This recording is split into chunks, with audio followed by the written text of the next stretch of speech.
Hi, everyone, and welcome to Self-Care 101, Part 1. My name is Leandra Lacey, and I'm the Senior Manager of Capacity Building and Member Engagement for the National Coalition of STD Directors.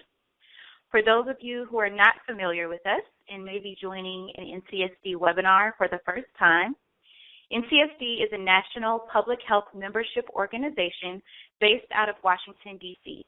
We represent health department STD directors, their support staff, and community-based partners across all 50 states, 7 large cities, and 5 U.S. territories. We're so thrilled to have you all join us today for this webinar, the first installment of a 4-part series on self-care. With the current COVID-19 pandemic and the heightened visibility of racial injustices and inequities, self-care is important now more than ever. We are providing this series as a way to combat feelings of burnout that you may be experiencing while still trying to maintain your workloads, often under limited resources in your jurisdictions. Throughout this series, you'll learn tips and resources on how to care for yourself and your colleagues, all while using a trauma-informed and intersectional lens. Just a couple of housekeeping notes for everybody as we get started. All participants have been muted on the phone line. If you have questions or need technical help during this call, please use the chat box on the right-hand side of your screen. You can also private message me or my colleague, Tiffany Haskell, and we'll get the help that you need for your tech issues. All questions for our presenter today will be addressed toward the end of the webinar, but we will keep a queue of questions, so please send them our way as they come up. This webinar is being recorded. The recording and presentation slides will be emailed to those that registered, and these materials will also be placed on the NCSD website. There's a files box in the bottom left-hand corner of your screen where you can also download today's slides right now.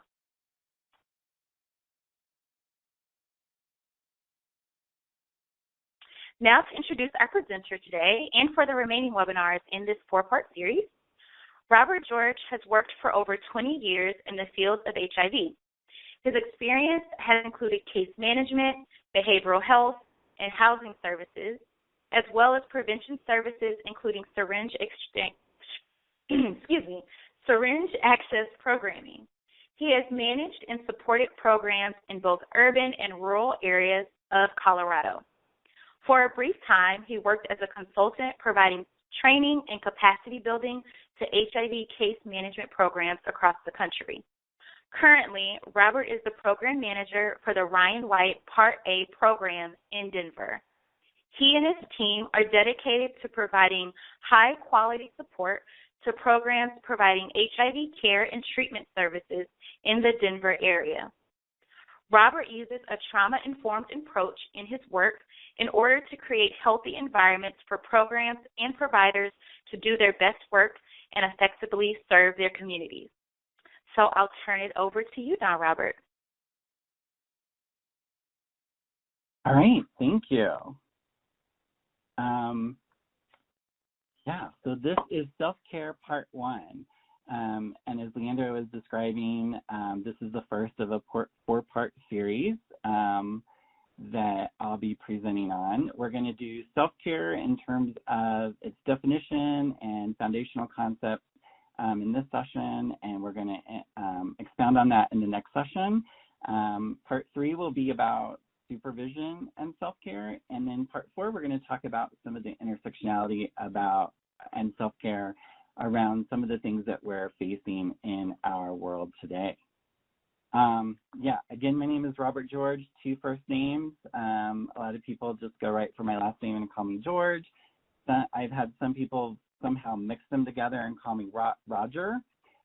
But yeah, my name is Robert. My first name is Robert, just so that you know that. And yeah, I'm currently the HIV program manager with Denver HIV Resources at the Denver Department of Public Health and Environment. So I'm managing the Ryan White Part A program for the Denver TGA currently.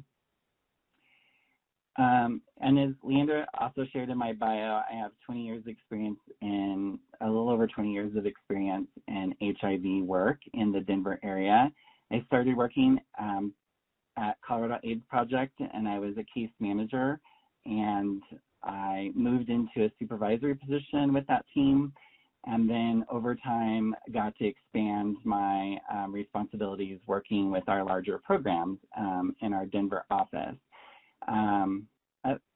In 2011, the organization merged with other HIV organizations across the state, and I became the Chief Programs Officer for the organization, and that gave me an amazing opportunity to not only work with our Denver programs in the urban area, but also to work with our care and prevention programs across the state in our rural areas as well. So the information that I'm going to share with you today about self-care mostly comes from the time that I spent doing consulting work for the past couple of years before I started working for the Part A grant in Denver. And it comes from my research and study of trauma and trauma-informed approaches, as well as self-care concepts. I've also been able to mingle that up with some of my own personal experiences and observations and working with the field and supporting staff. I do want to say that this is not an official presentation from the Denver Department of Health, Public Health and Environment. The content that I'm presenting is creating my own with some input from the staff at NCSD, and I'm just referencing my current place of work for context related to my experience. I'm really excited to be able to present to you all today. I had the great opportunity to talk with DIS workers at the Engage conference back in November. It was an amazing group of people. I think we were able to share and learn a lot from each other. I will say that presenting through this method is not my usual way to present. I like to be in person with folks, be in a room with folks and engage them, tell funny stories, and also just get folks to talk and share about their own experiences.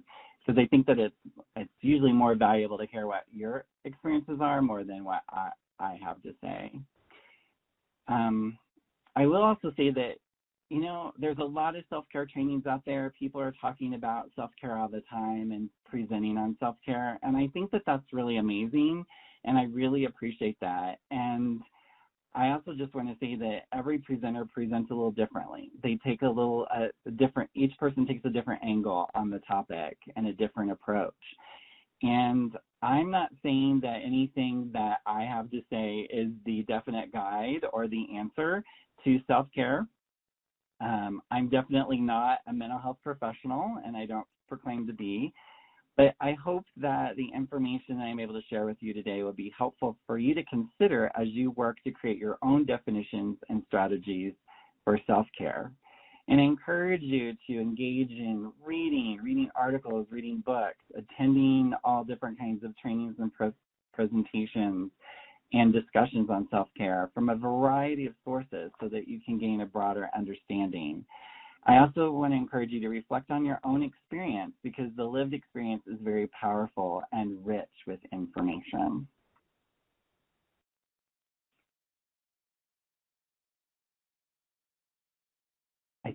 So for the structure for our presentation today, I'll be presenting the content.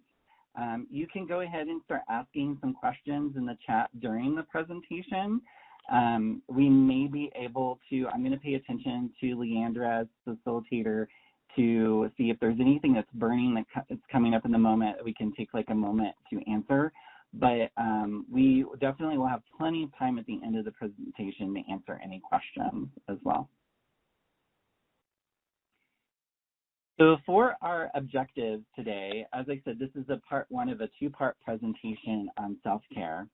And today, what we're going to talk about is really just defining what self-care is. We're going to set a lot of foundation. We're going to talk about some foundational elements because I think it's really important to understand what it is that we're talking about and what the context is about why we're talking about self-care and what it means and what might set our path to exploring self-care for ourselves and figuring out plans and ways that we can engage in self-care for ourselves. I will talk about self-care in relation to trauma because trauma-informed approaches is where I operate from, and it informs how I approach this topic, and it also informs my work and how I go about supporting my staff as well as the system that I work in. So we will talk about trauma today. And so just to go down the list of some of these training objectives, we're going to define self-care, or we're going to start to ask some questions for you to define self-care for yourself. We're going to describe the connection between trauma and self-care. We're going to talk a little bit about brain science and the brain's response to trauma. And then we're going to talk about self-capacity building and self-regulation as results to self-care. So in today's session, we're not getting into any detail specifically about ways that you can engage in self-care. We may talk a little bit. I'm going to introduce a couple of concepts at the end that we can start to consider, but today we're really just getting an understanding of what we're talking about and laying that foundation. In our next session, I will propose a lot of different options that you can consider and that are important in coming up with your own plan and your own activities around self-care. So defining self-care.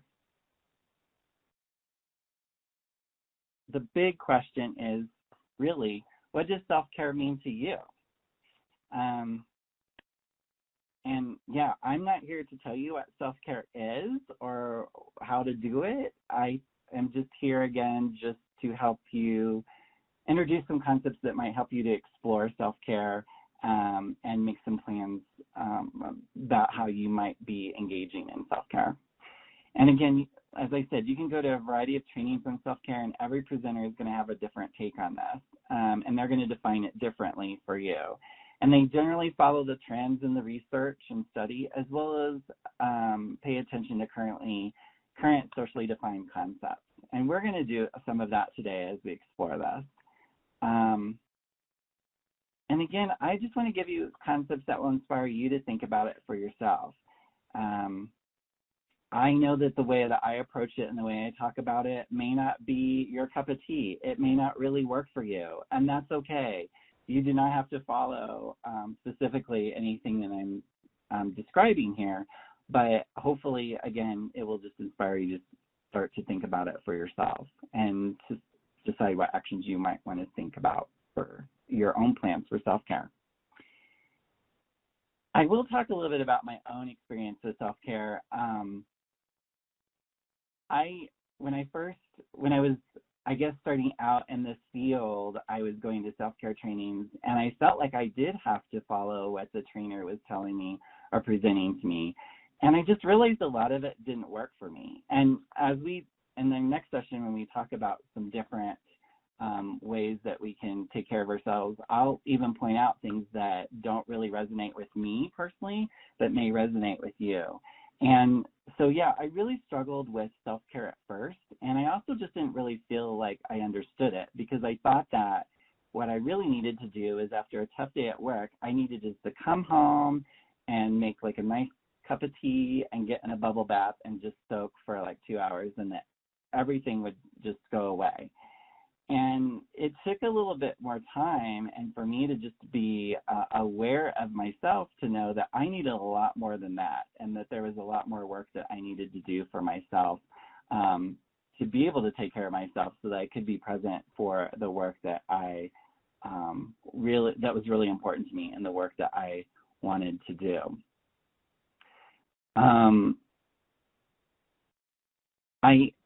When I think about self-care, I generally, for myself, think about self-capacity and how I can create more capacity for myself so that I can be present and be able to handle the stresses that come along with doing the work.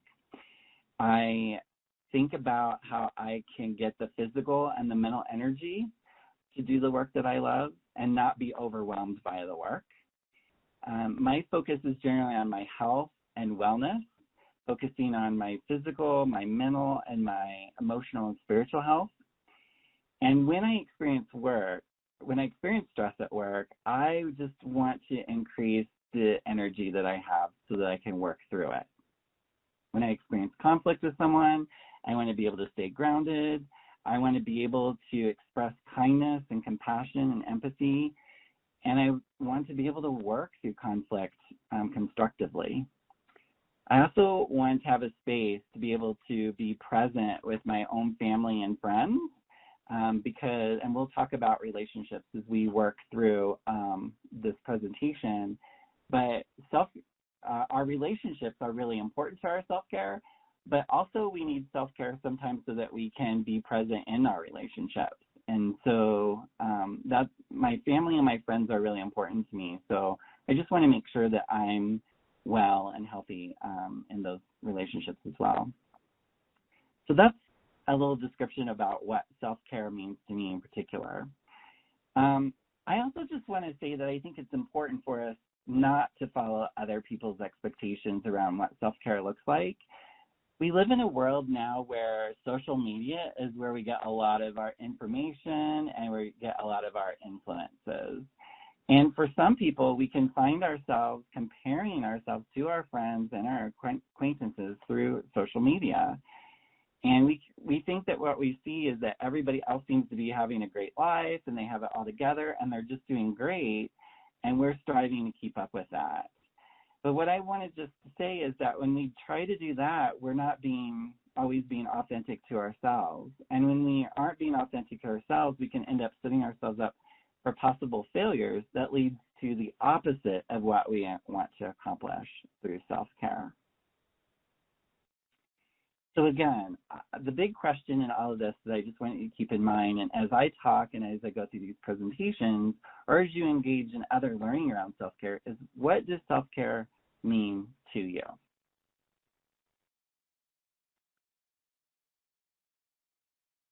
So let me just start talking about, like, why do we talk about self-care? And I'm just going to name a few things. Of course, this is not an exhaustive list. I'm sure that all of you out there could add to this list. You all have different experiences in your work and life that bring about reasons for self-care and the need for self-care.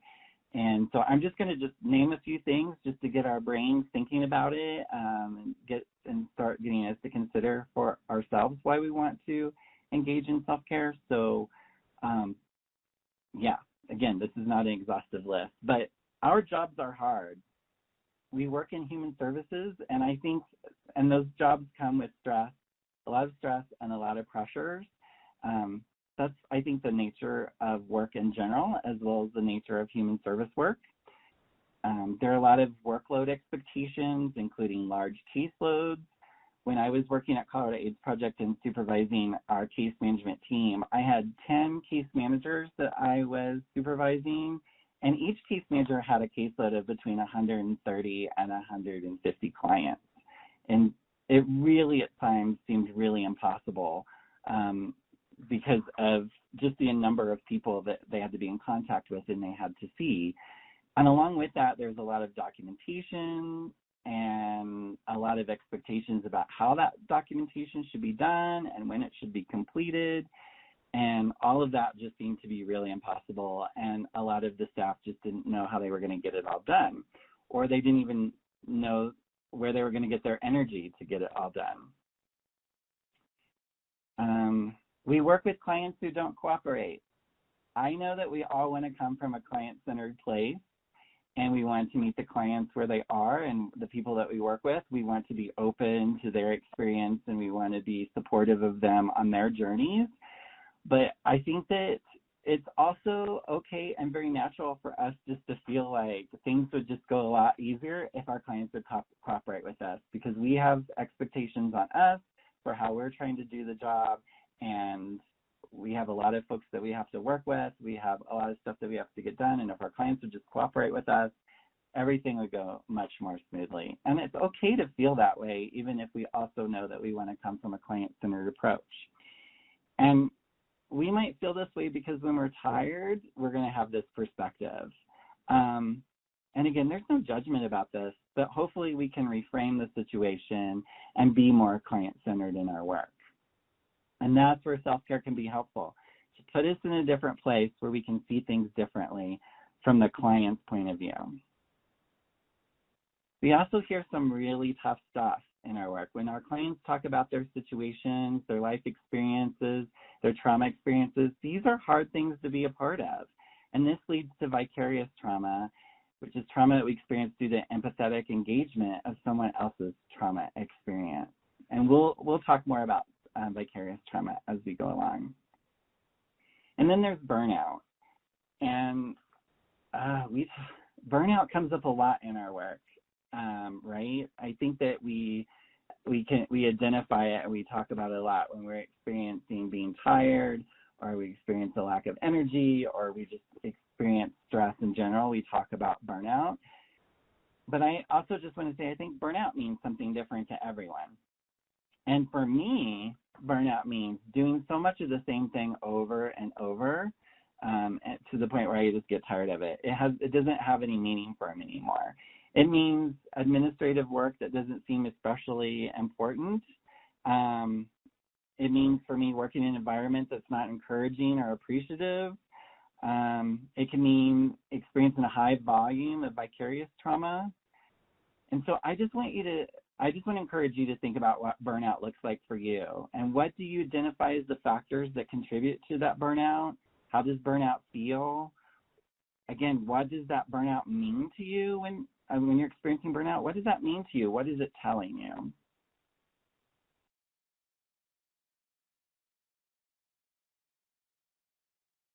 Another reason that we're talking about self-care right now is we're in this unique space where COVID exists, which seemed to come up on us pretty quickly. COVID, I think for a lot of people, has created an environment of fear, an environment of grief and loss, an environment of hopelessness. People are asking, when will this be over? When can we go back to our normal, our usual lives? Will we ever be able to go back to our normal, unusual lives? All of these feelings are relevant, and these are doesn't even touch on a lot of the feelings that people are experiencing around COVID. And some of us are working at home, and this can be really challenging to us. We have to create a new structure for how we work, and that doesn't really work for everyone. And working from home can be exhausting. It takes a lot more effort. We can feel more productive, but we can also feel less productive. We have kids to take care of, and we have to balance that with our work. Our internet doesn't always work. Our supervisors aren't always understanding and supportive. I don't know how many of my friends that I've talked to who've been told by their supervisors that working from home isn't really working, and that they just didn't feel like their team was working if they were working from home. And that kind of messaging does not help in this environment. And we're going to talk again about self-care and supervision in a couple of sessions. But what I found is I have a team of 10 people, and the working from home, we came into work one day and we were told we needed to take all of our equipment and start working from home. And for my team, that came on them really quickly. We weren't prepared for it, and we all went home to work. But it was really important for me to stay engaged with everybody, me to check in with everybody and see how they were doing and seeing what they were needing. And I was sharing with them as many tips as I could that could be helpful for them in working from home. But folks were having a hard time. It was really hard to not only experience all these fears and concerns around COVID, but just adjusting to this new way of doing work and being. Some of my team have kids at home, and that was making it difficult, and they were worried how they were going to get everything done and take care of their kids. I had 2 team members who were just recently hired on and had just moved from other parts of the country to Denver and had not established a support system in Denver yet. They hadn't established a circle of friends. And so that feeling of isolation was really big for them. And so it was really important for us to stay connected, for me to be checking in with everybody daily, to trying to encourage folks around this hard time, give people a lot of grace around it, keep us together as a team and meeting regularly as a team, even if we're meeting virtually. So yeah, it's been hard for a lot of people in a lot of ways. And I just also want to recognize that, yeah, some of us can work from home, but some of us don't have that privilege to be able to work from home. And we still have to go into work. And that brings up a lot of challenges as well. Fears about our own health, fears about just trying to stay safe in this context of being in settings where there are other people. We're also just experiencing this with a lot of the clients that we work with, and we're starting to see through COVID the disparities of economics and race, gender, ability, and age.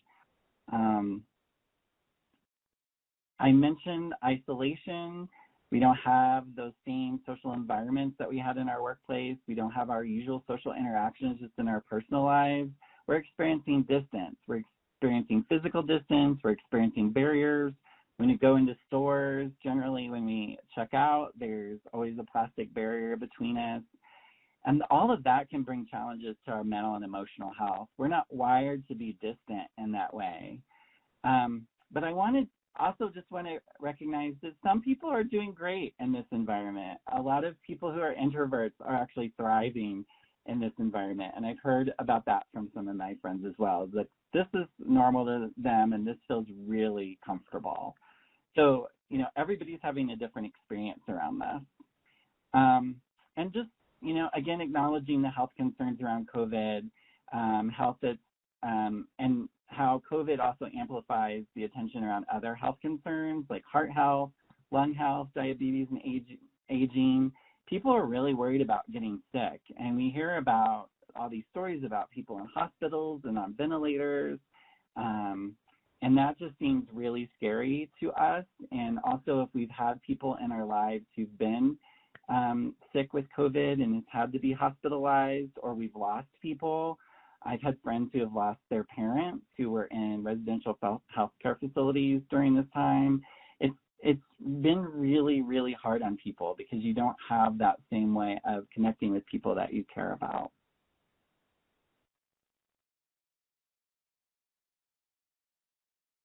The other thing that we're experiencing right now is this continued movement towards racial justice. We're experiencing people being inspired and people are being actualized. And we work in public health, and so we have this great opportunity to define how racism is a public health concern and name it and be specific about what that looks like. And we have an opportunity and a responsibility to impact the public health of our communities. But all of this is really challenging too. There's a lot of work to do. There's a lot of responsibility to take on. And so it's really important for us as we're engaging in this work around anti-racism and racial justice that we're taking care of ourselves so that we can be present in that work and active in that work. And then when we do an intersection of racism and COVID and all of those health disparities that are associated with that, it starts to feel really overwhelming, and we don't really know where to start or how to be with it. And we're going to talk about that in our last session together. We're going to get into that a little bit more. And working towards racial justice, people are not feeling safe, people are hurt, and people are tired. Our political environment does not feel safe. We continually hear and see racist talk and messaging, and everything in our leadership feels really uncertain, and it also feels unresponsive. And that can be really frustrating for us too, as we're trying to be an active part of the process. We also are beginning, I think there's a little bit more heightened awareness about racism that exists in our workplaces, how we interact with each other, how leadership supports or does not support efforts to create an anti-racist culture. We witness racist policies and how it affects people. We're seeing how BIPOC people are left out of hiring practices and promotions, and a lack of BIPOC presence in leadership. And when I'm talking about BIPOC, I'm talking about Black, Indigenous, and people of color. So again, in order to be active and present in this anti-racist work and this movement towards racial justice, it really is important for us to take care of ourselves. I want to give a little bit of context about the history of self-care, I feel like, especially in the last few years, the concept of self-care is a term that we throw around a lot. We're talking about it a lot, and it has a history, and it has some roots, and it has some inspiring roots as well. And I think that maybe, from my experience, sometimes I feel like we're watering down self-care by how much we're really talking about it, and not at the same time not really talking about it. And so when I take a step back and look at the history of self-care and how we got to where we are and some of the activists that have been a part of that, it really starts to inspire me and brings more meaning back to me. Self-care was originally used to talk about how someone would take care of themselves in the context of general health. So taking control of your health, eating better, exercising, quit smoking, quit drinking, those kinds of things. Self-care was talked about in the context of a doctor-patient relationship. And then it turned into a concept for people who are working in helping professions who are taxed emotionally in their work, such as all of us, social workers, therapists, EMT workers, and medical care professionals.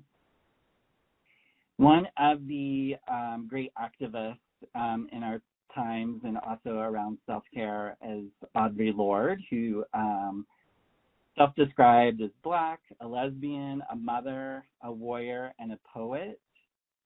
And she defines self-care as a radical political act. Caring for yourself as a way to preserve yourself from a society that was hostile towards your identity, your community, and your way of life. Taking control of your own health in a system that is white and patriarchal, that is racist and sexist and heteronormative. It's also a response to the lack of services or lack of quality services in our community, which is also part of the work that we're involved in. I think that all of us who are doing this work can identify where there's a lack of services for people or a lack of quality services. And so self-care in this political act, in this radical political act, is a way where we can start to work towards bringing those services together and make them present, a way for people to be able to access them. This also, we're talking about taking responsibility for your own health and wellness and not relying on our leaders who may not understand or be responsive to our needs. This concept of self-empowerment and being able to take control of your own health, and that may not always feel like we have that control, but I do believe that there are ways that we can take control and take care of ourselves.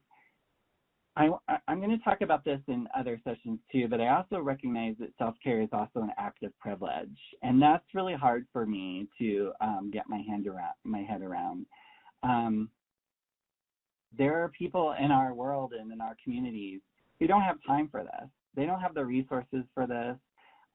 They're living in life every day. They're working hard. They're working long hours. They have families to support and families to take care of, and they just don't have the space or the resources to be able to engage in self-care, or they don't have access to health care or mental health care or substance misuse treatment. And again, this is something that we're going to talk about later on. So self-care, I'm going to throw out a definition that we can consider. Not that this is the definition for self-care, but just something to get ourselves thinking. So self-care refers to activities and practices that we can engage in on a regular basis to reduce stress and maintain and enhance our short and longer-term health and well-being.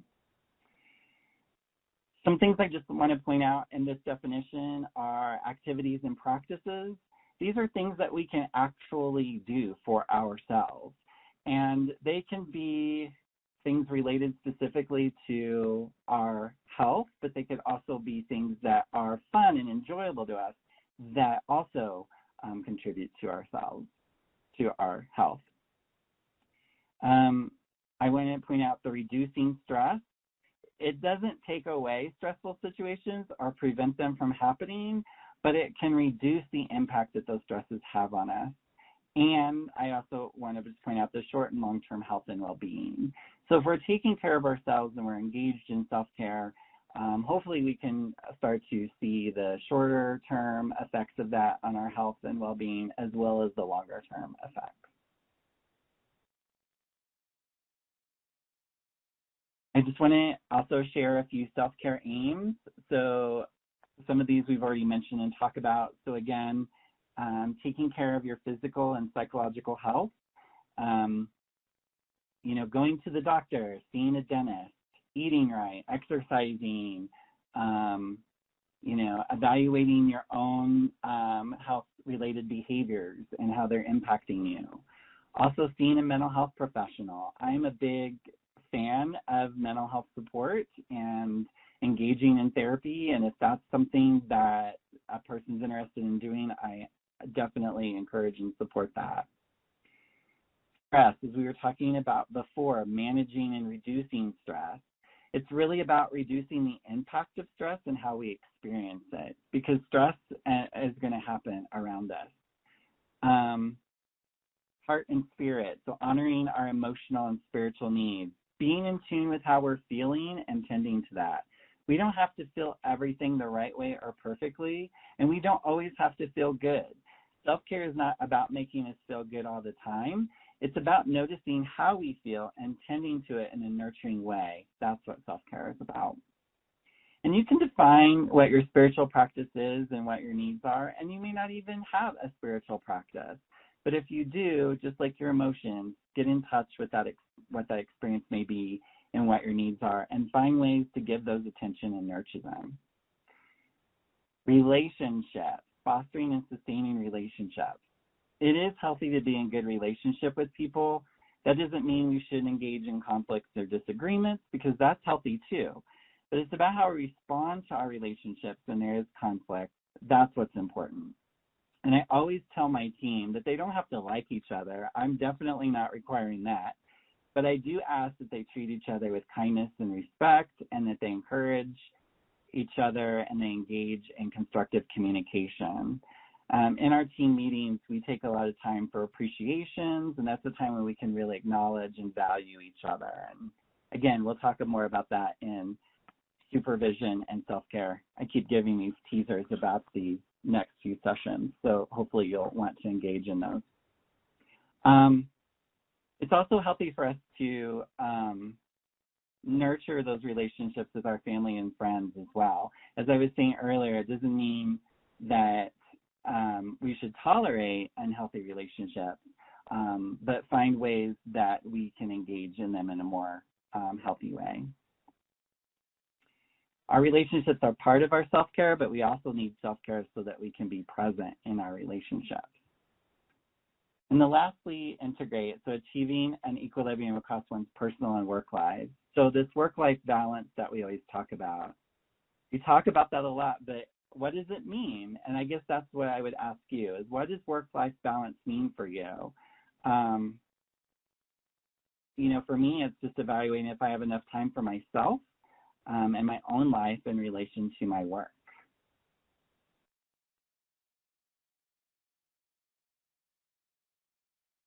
So next I want to talk a little bit about trauma. And, talking about trauma could be a few days of training, so I'm not going to get into it very deeply at all.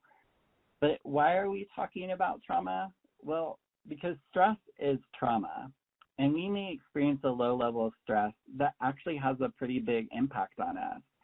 It will affect our nervous systems, our physical health, and our mental health. We also know that complex trauma that is involved and happens repeatedly, also affects us in a long-term way. I try to stay away from really defining trauma, because I think that each person's individual experience of trauma is their own experience. And there is some research that gives you some information about the spectrum of trauma. And I think that can be helpful to have some awareness around. But I really, when I talk about trauma, try to stay away from really defining what it is, but just bringing some exposure to it. So again, what are we talking about with trauma? I just want to point out a few things that's part of the trauma research. So childhood experiences. I'm sure many of you have been in trauma-informed care trainings and have heard about the Adverse Childhood Experience Study. This is a study that was done between the CDC and Kaiser Permanente just to get an understanding of how different adverse childhood experiences will affect an individual's development, their neurological development, their choices around their own health, and also their longevity. And this study has had many different iterations of it with Kaiser and CDC. And there's been a lot of other organizations and communities that have done their own ACE studies too, to understand how adverse childhood experiences are affecting their own communities. And you can research and find those online. I just like to point out that it really is interesting through these studies, to know how prevalent trauma is in our communities, and how often we're really not talking about things that really are traumatic in our experiences. I do find it interesting, too, to consider this study and how trauma has an impact on someone's overall health and wellness and their longevity. The Kaiser study shows that someone who has experienced on their scale of questions 7 or more adverse childhood experiences, their lifespan is shortened by 20 years. And so, if we think of the average person living to age 80, maybe someone who's experienced a lot of trauma in their life lives to age 60. And so putting that in perspective, I think, is also really powerful.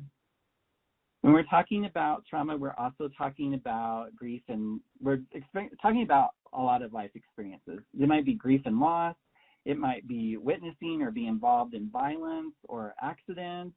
It may also be these long-term experiences of trauma, like being in abusive relationships over long periods of time that are physically abusive, emotionally abusive, or sexually abusive. The experience of racism and racial injustice, misogyny, homophobia, discrimination, these are also traumatic experiences that we experience over long periods of time. And again, in our last presentation, we'll talk a lot about more of those topics. The current situation around COVID, those stresses, the fears, the uncertainties that were experienced, those are certainly trauma experiences as well. And then our work experiences, we could be experiencing a lot of stress and burnout in our work, experiencing bad bosses, unhealthy coworkers, challenging client situations. All of those can be traumatic in our experience. So part of talking about trauma is I like to focus in a little bit more about what our brain response is to our trauma experiences, because I think that if we can understand what's going on there and how our experience of trauma also affects our response and what's happening in our brain and our body, that can help us to work through these situations differently, and also consider how self-care can actually be helpful in that process. So when we experience trauma, there are two different ways that our brain will take in that information and respond to it. If we just take a step back, we're experiencing a lot of things through our senses, through sight, through sound, through smell, through taste, and through what we feel. And our brain works really quickly in response to those sensations. There's a quick determination that's made as to whether the situation is dangerous or safe, whether it is a new experience or one that we've had before and something that we understand and know what to do about.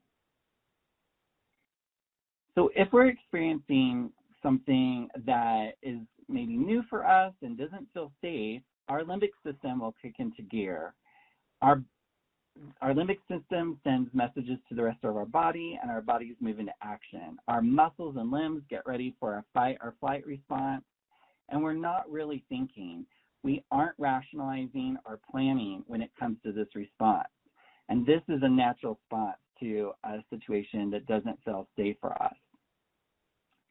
And so the responses that we might exhibit are a fight or flight response or a freeze response. And generally we see that play out through physical fighting, through yelling, through running away. But also, like, I wanted to think about other ways that a fight, flight, or freeze response might be exhibited. And I would say that sometimes that plays out through negativity, through criticism, through gossiping, through a lack of motivation and not wanting to really do anything, from checking out, and from isolating.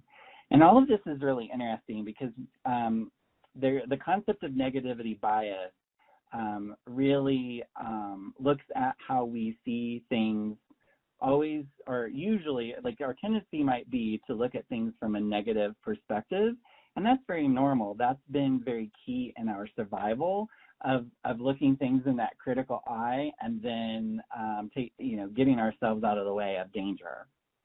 And I still see this happening. I think about this a lot in workplaces when you have coworkers who might be really negative or critical. A lot of gossiping is going on. This is all part of a fight or flight response, in my experience, because we're trying to put some distance between us and the situation that is not feeling right to us. We're trying to separate ourselves in a way where we're okay and this situation is not. And so, I always like to think a little deeper about how fight, flight, and freeze might be playing out in different situations. So, just want to just describe that from the limbic response perspective. Now, if we experience something that may be recognized as unsafe, but we have the capacity to recognize it as something we're familiar with and we know what to do about, then our prefrontal cortex can kick in. And that's the part of our brains where we're able to problem solve, where we can access our resources and manage the situation in a constructive way. And these resources come from the work that we do around self-care. Our self-care work can help us to increase our capacity so that we can handle things in a different way.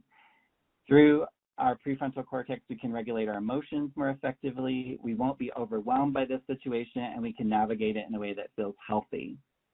Our fight, flight, and freeze responses will not be immediately triggered, and we will have other ways of responding.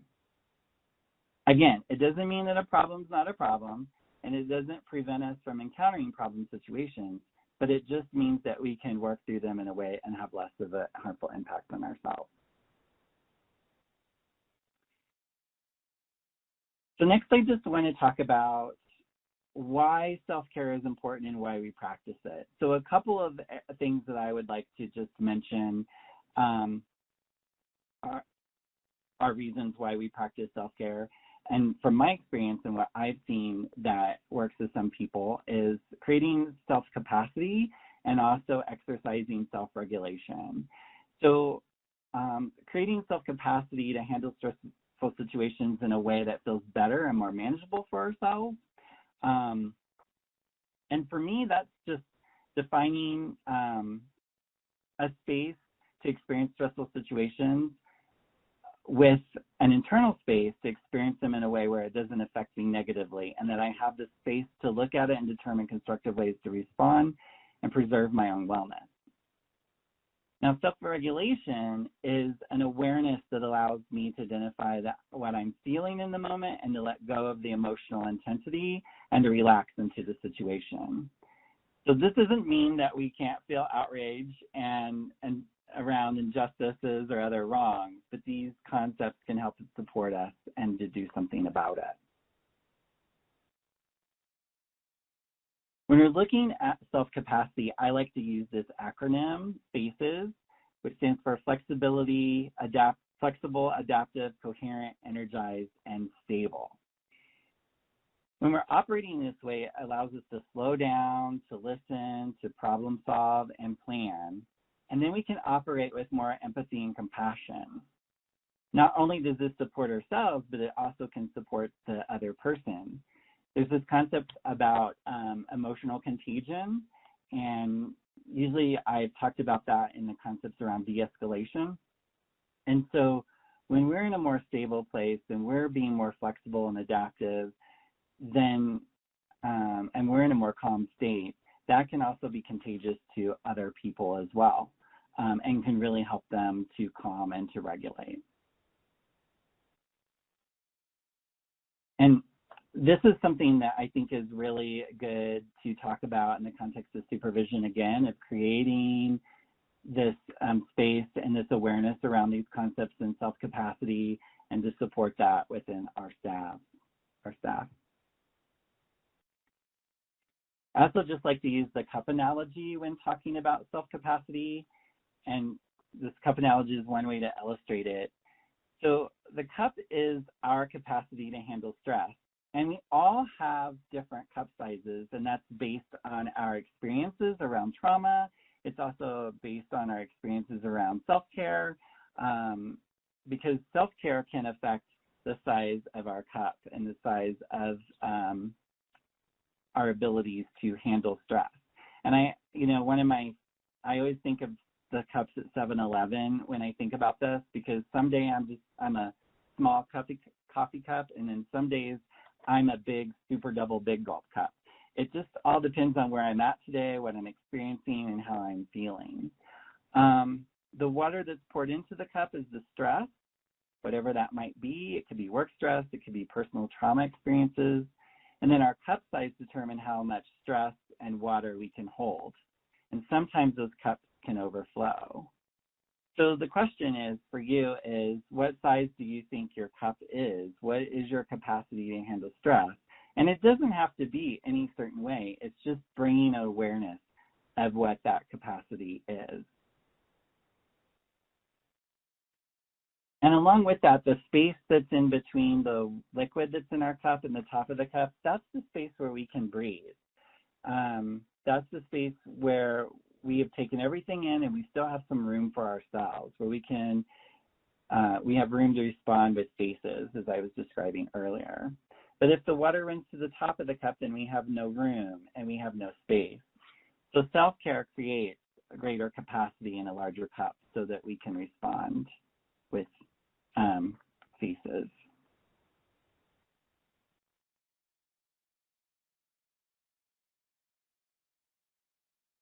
So talking a little bit about self-regulation is another thing, a result of self-care.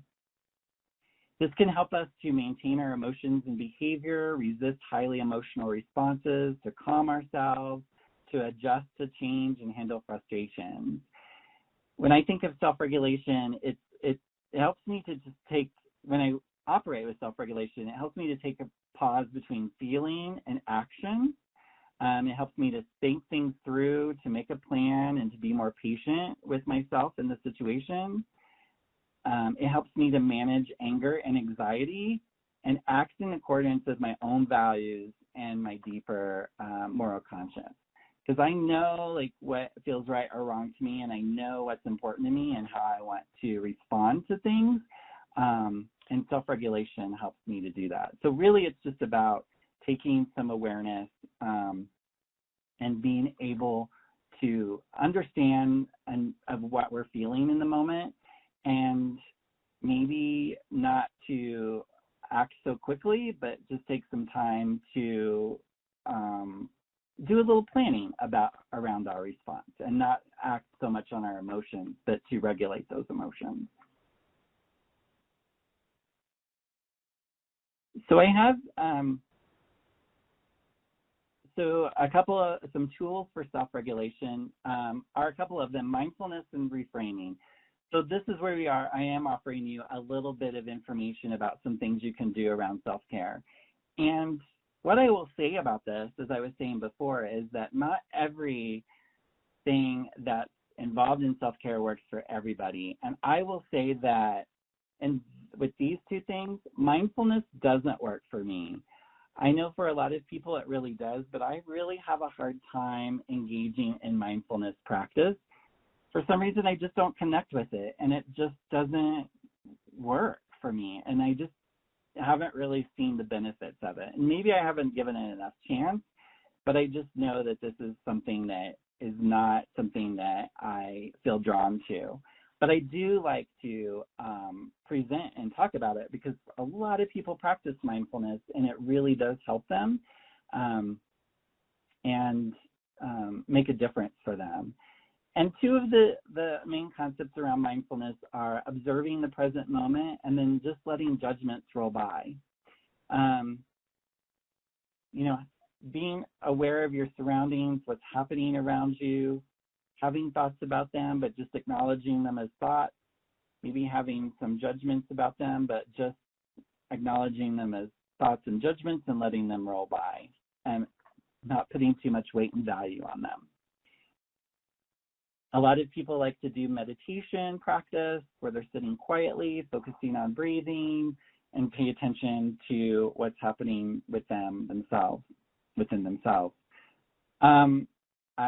Sitting doesn't work for me. I would say for me, it makes me a little bit more anxious. But I have tried to practice mindfulness around other activities such as walking. Just being, if I'm taking a walk in the middle or the end of my day, just paying attention not really paying attention to my thoughts, but paying more attention to what's going on around me, paying attention to how it feels when my feet are hitting the ground, how I might be moving my arms, that little pain in my knee or that little pain in my back that I might be experiencing, and just being aware of it and noticing it. Sometimes that works for me, and I think that is a good practice just to quiet my mind. And you can do mindfulness practice in a lot of different situations, such as I've heard people talk about doing mindfulness practice when they're washing dishes or when they're eating. There's a lot of ways to engage around mindfulness. Now, the other one is reframing, which is about changing thought patterns. And this actually does work for me. Reframing is a practice that I actually engage in and works, and I appreciate, and it's been really helpful to me. I tend to be someone who follows negativity and see things from a negative lens pretty quickly. So reframing helps me just to get in touch with how I'm feeling about something in the moment and bring a little bit more optimism to the situation and think about it a little differently before I act. So it's about changing your thought pattern. So one of the examples I like to share is when you text a friend and they don't respond to you either right away or at all. And I think we can definitely go to a negative place and think that this friend hates me and they don't want to be my friend anymore and they don't want to spend time with me.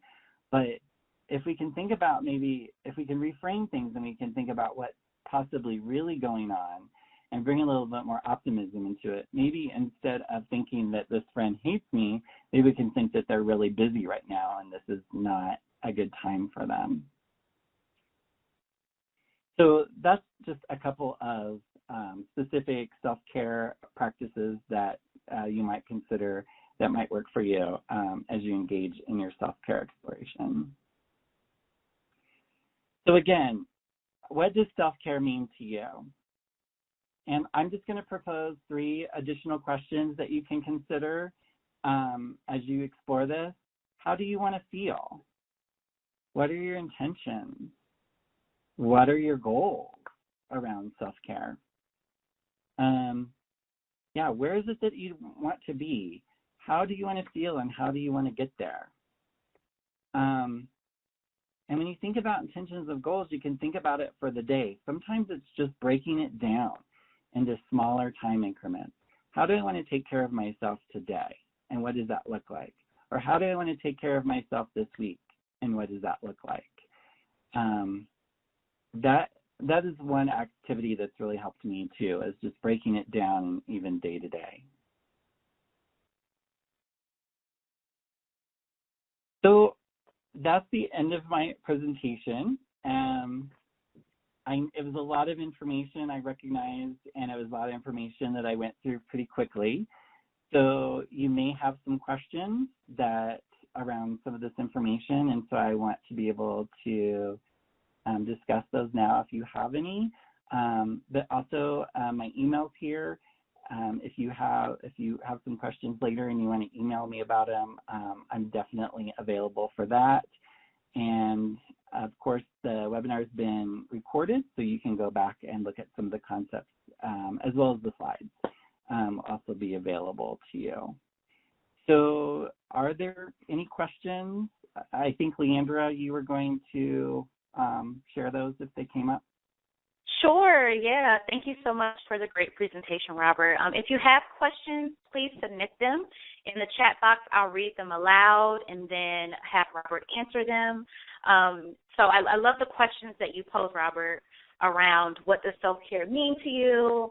You were talking about self-regulation. How do you do self-regulation? What works for people? What doesn't? It's really important to explore what really works for you and your body and your mind and spirit. So I love that as well. And even the questions that you asked on the previous slide about in an extension of what does self-care mean to you, you asked, how do you want to feel? What are your intentions? What are your goals? So I'd love to hear people's responses to some of those questions that you posed earlier, or if people have other questions, feel free to type those in. I see someone typing now, just saying thank you. Yes, thank you so much for the presentation. I'll give people a second if they're typing. And I'll also type in the chat box some of the questions that you posed earlier if people want to respond to those in the chat. So I'll be doing that too. Great.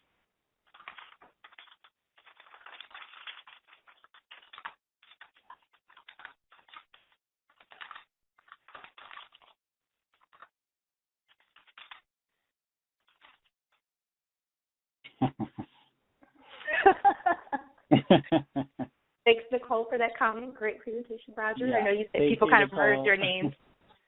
Yeah, I love that.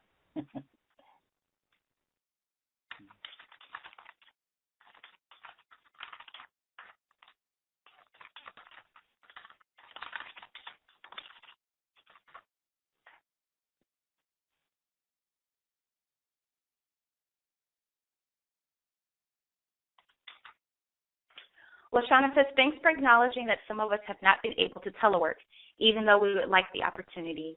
I sometimes feel resentful to those that complain about it. Have you heard that experience as well from the field, Robert, and the work that you do? Is that a common sentiment you would say? Yeah, I think that because it feels really unfair when some people can work from home and some people can't, depending on, I think that there's this idea of what is essential, what job is essential in terms of being present for the public. And so, yeah, I think that there's definitely an unfairness around that sometimes, and I just think that it's really important for leaders and managers and supervisors to take all of that in consideration and make sure that they're taking care of staff and supporting them where they are and what their comfort levels are too, because as I was talking about some of the fears regarding health concerns, some people are just not feeling safe going to their jobs. So I think that it's really important to be mindful of that and really support our staff around it and give people that you work with an opportunity to share what their experience and what their feelings are around it. So yeah, I really acknowledge how this is a good question for folks to be considering. Thank you. And thanks for sharing that comment, LaShawna. Another question for you, Robert. Have your staff needed to put HIV work aside to help with COVID response? And if so, have they noticed more self-care needed with these new duties? Yes. So my team has been deployed within our department to be responsive to COVID. Many of them had short-term assignments, so they were working in our operations center, answering phone calls, particularly to emergency response personnel in the city. So police officers, firefighters, EMTs, the people who were doing that work. So they were in those positions. I had some folks who were doing contact tracing for a period of time. But I had one staff person who got deployed in April and is still deployed. And I really am feeling bad for him for how long he's been in this role. But he's working to support residential healthcare facilities. And that's been really stressful and really hard. These are about older people who are really vulnerable, who are living in these in nursing homes and assisted living programs. Many of these facilities have not been prepared and needed a lot of support and information and supplies to be able to be responsive to things. So this has been hard for him, and I meet with him regularly just to check in with how he's feeling and just to talk through some of that and just to provide him as much support that I can and let him know that me and the team were here for him, even though he's doing something really different from us right now. And so, and that's what I really encourage folks to do. If you have people that are deployed doing other COVID activities, don't forget about them. Check in with them and see what that experience is like and what's going on, and just try to provide them as much support as you can. Great, thank you. Another question we have, first saying thank you again for the presentation. Do you have reading tools to support people in shifting to self-care as this is a process? And Cheryl, I'm assuming you mean just like changing the mindset of like focusing on self-care as a part of, you know, well-being as a whole? Okay, perfect, yes. So thanks, Cheryl. So yeah, do you have any resources there, Robert, when it comes to supporting people in shifting to this mindset of really making self-care a priority and making them realize that it's a process? It's important, but it's also a process and not a one-time thing. Yeah, so I do have quite a few resources. And, you know, Leandra, it might be good for me to put together a resource list and send to you to send out. That's fine. Yeah, we can do that. Yeah, we can do that. I will say that one of my biggest inspirations around self-care development in terms of like the process and the development and some of the self-understanding is Brene Brown. So I read a lot of her stuff and follow her and on all the different mediums that she presents on. She talks about vulnerability a lot, and I think that that's a really important concept to consider as you're trying to engage in your own process around self-care, because it can be very vulnerable to get in touch with yourself and to understand what it is that you're needing. So that's one that I would, one person that I would throw out there that I think a lot of people are familiar with. But I'll put together a resource list and ask Leander to share it out with everybody. Yeah, it looks like that was well received. Okay. Perfect. Yeah, that would be really helpful. Thank you so much, Robert. Another resource that I would throw out, and you mentioned Audre Lorde earlier, is just reading some of her work. I think just getting back to the basics of what self-care is can be really important, and just going back to reading some of her writing. Self-care was super revolutionary and radical during her time as a Black queer woman. So I would definitely encourage you all to. She's awesome anyway. If you don't know much about Audre Lorde, I encourage you to learn more about her, but also in the context of self-care. She's awesome. Yeah. Thank you, Leah. Yeah, some great stuff there. Really powerful, yeah. Okay, for other questions, we can take last 6 minutes here to take any other questions in the chat box. I think Chantal had a really good question. Oh, sorry, I missed that. How to self-regulate? I'm sorry about that. How to self-regulate with racism when you are a member of the oppressed group, particularly in a work setting? Oh, this is a really good one. Do you have any insight there, Robert? Really, really good question, and I really appreciate it. And this is exactly the type of questions that we should be asking, and asking even in our workplaces. But, you know, like, for me, this is really hard because when you're experiencing that kind of oppression, I don't know that we need to self-regulate around that. When we experience something that's wrong and unjust, and unfair, I think it's really important to pay attention to that and to bring some attention to it and to talk about it. And, you know, I don't want to tell someone you have to manage your emotions around that experience, because I just feel like that's really unfair. Now, it's a hard experience to have, and it's a hard experience to witness. So I think outside of that experience, that's where it's important for you to take care of yourself, to give yourself the tending and the nurturing that you need, whatever that might look like. But, you know, I don't want to say that self-regulation or even self-care takes those situations away from us or makes us not respond to them in the way they need to be responded to. I'm trying to introduce those as concepts that help us to actually engage in those actively in a way that helps to make change. So it is really hard, and I will say that I have had experiences of oppression in workplaces. I wouldn't say that my experience compares to what a lot of other people experience. And sometimes you're in that moment and you don't know what to do. And you need to get the support that you need sometimes outside of those situations. But I think it's important to recognize the response that you're having. Yeah. Thank you, Chantal, for that question. I think that's a question that we just need to continue to talk about and engage in, because it's all part of this process. It's all part of this work. So I just really appreciate that question a lot. Yeah, and thank you for that response, Robert. I love how you encourage everyone to really sit with why we're reacting to a certain situation.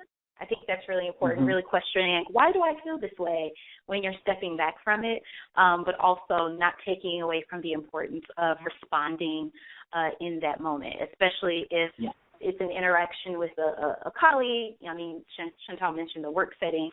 If it's an issue with a colleague where you experience something that you know isn't right, or maybe racist toward another colleague. So, questioning why we feel a certain way, but also being able to have tools to effectively step in and be confident with stepping in, even though it's uncomfortable. We know these conversations around racism and other oppressions are uncomfortable, but if we get a little bit more comfortable with having the uncomfortable conversations, I think that that can really push us forward, especially in the workplace. Yeah.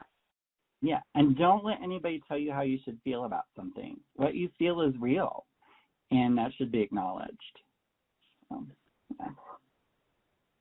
Any last questions? We have 2 minutes left now. We're at 4:28 Eastern.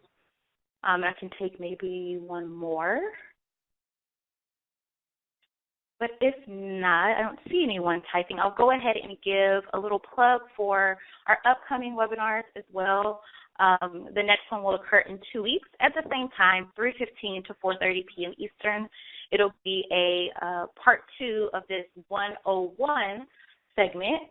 Robert, of course, will be continuing on in this series with us, teaching us all of these different things. September 9th will be the third one, and then September 30th will be the last one. So focusing on self-care and supervision. So as a manager, as a supervisor, how do you create an environment that really fosters self-care and makes it a priority? And also self-care and intersectionality, making sure we have this intersectional lens when looking at self-care and how self-care for some is actually a privilege, more so than others. So looking at it in that way as well. So excited for that. Tiffany has copy and pasted the registration link for part 2 in the chat box. It's also in the links box underneath the slides, and I'll also send it out to everybody who registered today, so you can be prepared for that in a couple of weeks. And be on the lookout for future emails for the 3rd and 4th installment as well. So yes, thank you so much, Robert. I don't know if you have any last comments to wrap us up, but that's all that I have. No, again, thank you for taking time to spend an hour with me. I appreciate it, and I really just hope that what I shared today was helpful to folks. Perfect. Please Thank fill out you. the evaluation, because that helps folks at NCSD and myself know how to improve these presentations. So please fill out the evaluation. Yes, thanks. You'll be automatically directed to the evaluation once the webinar ends. I also pasted that into the chat box as well. But yes, please take that to help inform future ones. It'll really help not only NCSC, but Robert out as well as we move forward in this work. So thank you so much, everybody. Enjoy the rest of your day, and we will see you on August 26th. Take care. Thank you.